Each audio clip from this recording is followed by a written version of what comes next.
দর্শক, আবহাওয়ার কারণে ভরা মৌসুমেও কক্সবাজারে মিলছে না কাঙ্ক্ষিত ইলিশ।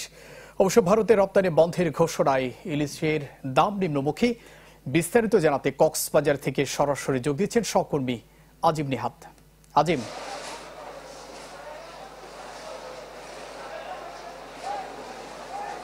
জুবাইর, এই সময়টাই কিন্তু ইলিশের ভরা মৌসুম বলা চলে ইলিশ আহরণের, কারণ এই সময়ে কক্সবাজারের সমস্ত জেলে কিন্তু সাগরে ব্যস্ত থাকে। তবে এবার ঠিক তার কিছুটা উল্টো চিত্র বিরাজ করছে কক্সবাজারে, কারণ বৈরী আবহাওয়ার পর একের পর এক বৈরী আবহাওয়ার কবলে পড়তে হয়েছে এখানকার জেলেদের। শুরুতে 2-1 দিন 3 দিন এরকম করে প্রায় কয়েক মাস ধরে চলমান এই সংকট এখনও কিন্তু জেলেদের কাছ থেকে কেটে যায়নি, যার ফলে কিছু কিছু ট্রলার যেগুলো সাগরে মাছ ধরতে যায় সেগুলো অনেক চড়াই উতরাই পেরিয়ে তারা কুলে ফিরে আসেন কিছু কিছু মাছ নিয়ে।